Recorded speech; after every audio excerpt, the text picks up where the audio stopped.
Monsieur le bourgmestre, messieurs, dames les échevins, le groupe PTB s'était attendu à un plan stratégique. On a plutôt découvert une sorte de catalogue de la redoute. Peut-être d'abord un petit mot sur la méthodologie. Je m'étonne un peu que dans la démarche de ce projet de ville, on n'est pas d'abord parti d'un bilan de ce qui avait été réalisé et surtout d'un bilan de ce qui n'avait pas pu être réalisé. Et comme par hasard, j'ai envie de dire, les projets annoncés il y a 6 ans et qui ont été réalisés sont ceux qui sont liés au tourisme, au commerce. L'opéra, le cursus, la médiacité.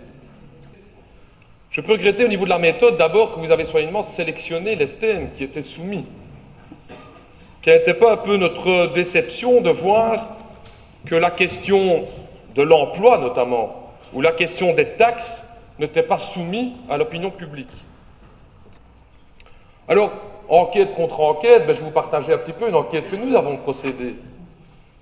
Nous avons procédé à une enquête qui vaudra ce qu'elle vaut avec notre vision aussi, et c'est les résultats de cette enquête que je voudrais vous opposer au niveau de notre projet de ville. Nous avons soumis à 1500 personnes par récolte sur les marchés, et j'avais demandé en commission, nous avions demandé pour être sûr que beaucoup d'enquêtes puissent être récoltées sur les places publiques. Pourquoi? Parce que l'échantillon serait plus représentatif. Beaucoup d'études, plus particulièrement françaises, démontrent que la démocratie unilatérale, c'est-à-dire où on demande aux gens de répondre eux-mêmes par Internet, amène une sociologie beaucoup plus élevée dans l'échantillon. Eh bien, nous avons des résultats tout à fait différents de votre enquête. 28,4% des gens nous ont indiqué ici à Liège que la priorité pour eux était l'emploi.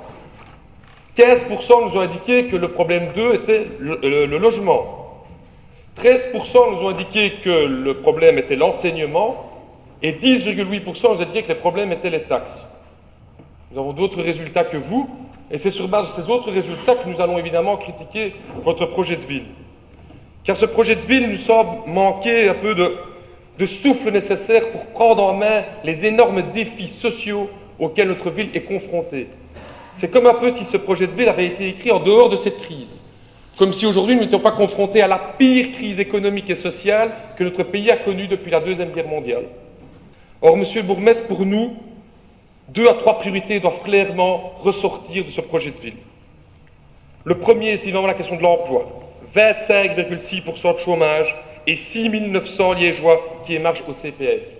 À peu de choses près, exactement les mêmes chiffres qui étaient indiqués au projet de ville 2007. C'est un constat d'échec dans lequel on ne peut pas continuer aujourd'hui dans notre ville de Liège. Nous demandons ici que soit repris dans le projet de ville futur un axe fort, un axe volontariste qui permet de sortir plus de 50% des Liégeois, si on additionne les chômeurs et si on additionne les emplois précaires, des conditions dans lesquelles elles vivent. La deuxième question, évidemment, monsieur le bourgmestre, et je ne vais pas me répéter parce que nous avons régulièrement déjà le débat, c'est la question du logement. C'est la question du logement, et pour ce faire, je voudrais, monsieur le bourgmestre, vous offrir un petit cadeau pour ce projet de ville. Un petit cadeau que vous pouvez intégrer comme amendement.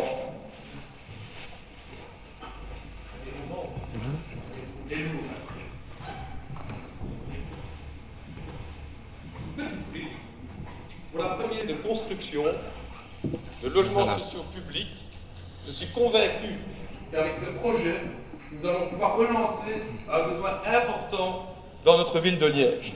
Et pour ce faire, nous voulons une proposition concrète qu'on pourrait mettre peut-être comme axe prioritaire numéro 13, c'est la question du CAC.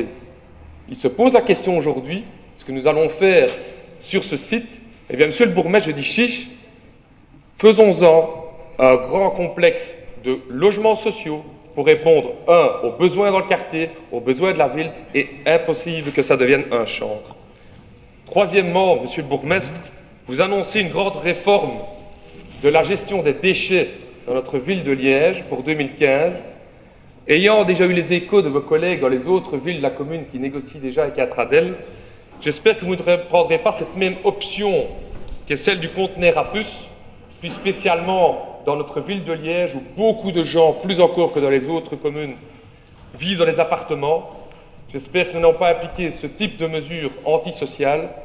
Et pour ce faire, je clôturerai par ça, monsieur le bourgmestre, notre ville a besoin d'un plan ambitieux, pas d'une énumération d'un catalogue de différentes mesures. Nous sommes prêts à tendre la main à la majorité pour y arriver, mais pour ça, il faut une remise en cause profonde. Nous n'arriverons pas à ressortir notre ville en la faisant jouer dans le jeu de la concurrence entre villes européennes pour attirer le plus de touristes possible, pour attirer le plus de commerce possible. Nous devons compter sur nos propres forces et je suis convaincu de cette manière-là, nous pourrons répondre aux énormes défis auxquels notre ville sera confrontée dans les 10 années à venir. Merci beaucoup de m'avoir écouté.